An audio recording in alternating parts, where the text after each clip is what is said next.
Good morning বন্ধুরা।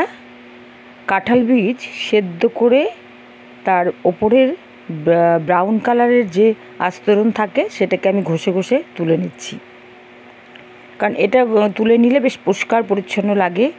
যে কোনো কিছু বানালে তখন সেটাকে আর জঙ্গল জঙ্গল মনে হয় না, বেশ বা দেখতেও ভালো লাগে, খেতেও ইচ্ছে করে। সেই জন্য আমি এটা বেশিরভাগ দিনই তুলে নেই। তবে এটা সময় যে খাই না একদমই তা না, অনেক সময়ই খেয়েছি বা খাইও। মিঠুস ক্রিয়েশন থেকে মিঠু বলছি, আমার অঙ্গনে সবাইকে স্বাগত। মিক্সিতে দিয়ে দিচ্ছি 2টো কাঁচা লঙ্কা, নুন আর চিনি হাফ চামচ করে, আর দিয়ে দেবো 100 গ্রাম ভেজানো গোবিন্দভোগ চাল। গোবিন্দভোগ চালটা দিচ্ছি কারণ এটা বাইন্ডিংয়ের কাজ করবে। আমি আজকে নিয়ে এসেছি কাঁঠাল দানার একটা রেসিপি।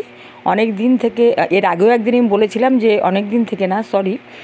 বলেছিলাম যে অনেক রেসিপি আমি এর জানি, দেখাবো, তাই একটা আজকে আবার নিয়ে এলাম কাঁঠাল বীজের রেসিপি। সেদ্ধ কাঁঠাল বীজগুলো এবার মিক্সিতে সবটাই আমি দিয়ে দেবো, দিয়ে একটা ব্লেন্ড করে একটা ব্যাটার তৈরি করে নেব।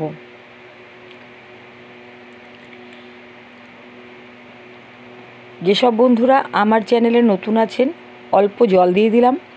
সেসব বন্ধুদের অনুরোধ রইল যে সাবস্ক্রাইব করলে বেল আইকনটা অবশ্যই প্রেস করবেন। ব্যাটার রেডি হয়ে গেছে, তবে একটু ভারী ভারী হয়েছে। এটাকে একটু জল দিয়ে নর্মাল অবস্থায় করতে হবে, একটু পাতলা করে নেব। এটা ধুয়ে একটু জল দিয়ে দেবো, কারণ এটার মধ্যে আমার একটু জল দিতে হবে, এত ভারী ভারী এটা হবে না যে আমি করতে চাইছি। আজকে আমি করব হচ্ছে গোলা রুটি। রেস্টে দিয়ে দিলাম আধ ঘন্টা। তারপর দিয়ে দিচ্ছি হাফ চামচ জোয়ান, 2 চামচ রিফাইন তেল। আমি এটা দিয়ে একটা সকালের নাস্তা কিংবা রাতের ডিনারের খাবার কিংবা বিকেলেও খেতে পারেন, এরকম গোলা রুটি করতে চাইছি। আপনারা এটাকে দেশি ঘরোয়া ধোসাও বলতে পারেন, বাঙালির ধোসা, যাই হোক। আমি চাটু বসিয়ে তাতে 2 চামচ দিয়ে দিলাম রিফাইন তেল। 2 চামচ না, 1 চামচ দিলেই হবে। আর যাদের ফ্রাই প্যান আছে তাদের তেল ছাড়াই হবে, তেল লাগবেও না, তারা এমনি শুকনো করতে পারবেন। আমার এটা ফ্রাই প্যান নয়, যদিও দেখতে ওরকম, কিন্তু তা নয়, এটা একটা চাটুই, ফ্রাই প্যানের মতো জাস্ট দেখতে, যার জন্যে আমার একটু তেল লাগে, নাহলে এটা উঠতে চায় না। ব্যাটারটা আমার মনে হচ্ছে একটু ভারী হয়েছে, একটু জল দিয়ে মনে হচ্ছে পাতলা করে নিতে হবে। 2 চামচ জল আমি দিয়ে দেবো, দিয়ে ওটাকে নেড়ে চেড়ে নেব। ব্যাটারটাকে চাটুতে দিয়ে দিলাম। যতক্ষণ না নিচের দিকটা ব্রাউন হয়ে আসবে ততক্ষণ এটাকে তোলা যাবে না। তবে এটা তো কাঁঠাল বীজ, এবং এখানে আমি বাইন্ডার হিসাবে চাল নিয়েছি, যাতে চালের গুঁড়োটা বাইন্ডিংয়ের কাজ করে। কিন্তু আপনারা বন্ধুরা আটা ময়দা এখানে বাইন্ডিংয়ে নিতে পারেন, খুব ভালো হবে। আটা ময়দা মেখে নেইনি, কারণ কি আমার ওই মুহূর্তে মনে হয়েছিল চালের গুঁড়োটাই নেই, খুব খাস্তা হবে, ভালো একটা সুগন্ধি থাকে গোবিন্দভোগ চালে, সেই জন্য আমি এটা নিয়েছি। আপনারা চালের বদলে আপনারা আটা ময়দা নিতে পারেন, সেটাতেও কিন্তু খুব ভালো হবে।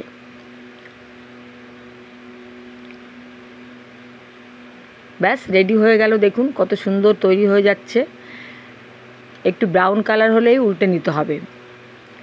এটা আপনি তরকারি ডাল দিয়েও খেতে পারবেন, এবং সস দিয়ে যদি খান তাহলেও ভালো হবে। আমি এখানে সস দিয়ে খাবো, কারণ কি এটা আমি সস দিয়ে খুব লাইক করি এরকম খাবার। তবে এটা যদি আমি এটা যদি আমি ধোসার ডাল করি, সম্বার ডাল, তার সাথেও কিন্তু এটা দারুণ পারফেক্ট হবে খেতে। যদিও আমরা বাঙালিরা ওই ধরনের সবজি ঘরে খুব কমই হয় আমাদের, কারণ আমরা অভ্যস্ত নই ওরকম ধোসা ইডলির ডাল বানিয়ে, কারণ আমরা অতটা প্রেফার করি না ওটাকে ভাতের সঙ্গে, রুটির সঙ্গে, তাই না? কিন্তু খেলে কিন্তু খাওয়া যাবে এবং দারুণ টেস্টিও লাগবে। আপনারা বন্ধুরা করে খেয়ে দেখতে পারেন একবার। এইভাবে কেউ খেয়েছেন কাঁঠাল দানার গোলা রুটি? আমি আরও অনেক রেসিপি জানি, একটা একটা করে দেখাবো। সব আমার দিদাকে দেখতাম বানাতে, কারণ মামাবাড়িতে অনেক গাছ ছিল, কাঁঠাল গাছ, অনেক কাঁঠাল, অনেক কত পচে গেছে, লোককে দিয়ে দিয়েছে। কিন্তু আজকে এখনও আছে, কিছু কিছু ভাইরা কেটে ফেলেছে, আর কিছু কিছু এখনও আছে। সে কাঁঠাল দানা এত হয় যে খাওয়ার লোক নেই, গরুতেও খেয়েছে ঝুড়ি ঝুড়ি। যাই হোক, তখন দিদা এগুলো বানিয়ে আমাদের দিত। আর বর্ষাকালে সাধারণত এটা হয় তো, বেশ ঘরে বসে বসে, বৃষ্টি হচ্ছে, তারপর সে বেশ পিঠের মতন পিঠেও করে দিয়েছে এটা দিয়ে। দেখাবো একদিন কী কী পিঠে বানাতো দিদা, দেখাবো একদিন এক একটা রেসিপি। ব্যাস রেডি হয়ে গেল, দেখো আর একখানা। এইভাবে আমি সবগুলো করে নেব। তবে তেল ছাড়া করতে চাইলে আপনারা অবশ্যই ফ্রাই প্যান ইউজ করবেন, সেখানে তেল না দিলেও চলবে। কিন্তু আমার এখানে আমার ফ্রাই প্যান ওরকম নেই, অন্যরকম কড়াই মতো আছে, ওতে আবার তোলা যায় না, খাড়া কড়াই মতো আছে, ওতে খুব অসুবিধে, ওতে তোলা যায় না, সেরকম ছড়ানো নেই, যার জন্য আমি ওটা করি না। প্লিজ প্লিজ বন্ধুদের অনুরোধ রইল সাবস্ক্রাইব করে বেল আইকনটা প্রেস করার, আর ভালো লাগলে অবশ্যই একটা লাইক দেবেন। অনেক বন্ধুরা ভিউজ করেন কিন্তু লাইক দেন না, কমেন্ট করেন না, জানি না কেন। যাই হোক, ভিউজ করে চলে যান, আর বেশিরভাগ বন্ধুরাই স্কিপ করে নেন। প্লিজ স্কিপ করবেন না, শেষ পর্যন্ত দেখবেন। কেন কি, যখন ভিউজ করছেন সেই ভিউজটা যাতে আমার কাজে লাগে, সেটা জানেন তো আপনারা যে এখানে ভিউজটা অনেক দরকার, লাইকটাও মানে থাকা খুবই দরকার একটা ভিডিওতে। তাই বন্ধুদের অনুরোধ করব, ভিউজ যখন করছেন তখন প্লিজ আপনারা লাইক কমেন্ট করবেন, যাতে আপনার ভিউজটা আমার কাজে লাগে। বন্ধু মনে করে যখন এগিয়ে এসেছেন, তখন কেন আর হাত না বাড়িয়ে ফিরে যাবেন। তাই প্লিজ আমি বলবো যে সবাই ভিডিওর শেষ পর্যন্ত দেখবেন এবং লাইক কমেন্ট করবেন, তাতে খুব ভালো লাগবে, মনে হবে বন্ধু মনে করে অবশ্যই হাত বাড়িয়ে দিয়েছেন। ঠিক আছে, তবে আমিও সকলকে হাত বাড়িয়ে দেব। ভালো থাকবেন সবাই, সুস্থ থাকবেন, ভালো ভালো খাবার করে করে এরকম খাবেন। আর এই রেসিপিটা আমি রিকোয়েস্ট করব যে অল্প করে হলেও, মানে দুটো হলেও করে, শুধু জাস্ট ফর টেস্ট করে খেয়ে দেখবেন। আমরা তো বাঙালি, আমাদের টেস্টের ভীষণ একটা আলাদা ইমোশান আছে, আমরা যা তা দিয়ে যা তা রান্না করে খাই না। যদিও ইউটিউবে এখন অনেক কিছু আমরা যা তা করে করে দেখাচ্ছি, নানান রকম, যেহেতু রান্না একটা আর্ট।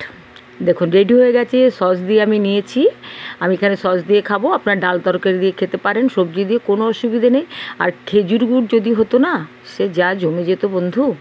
ঠিক আছে, কী আর বলবো। দেখো কতটা একটা নরম হয়েছে, দেখো খুলে দেখাচ্ছি, ভীষণ নরম হয়েছে, এবং ভেঙে যাওয়ার প্রবণতাও আছে, যখন তখন ভেঙেও যায়। দেখো, সবাই ভালো থেকো, সুস্থ থেকো। টিফিনের জন্য এটা কিন্তু বাচ্চারাও খেতে পারবে লঙ্কা না দিলে।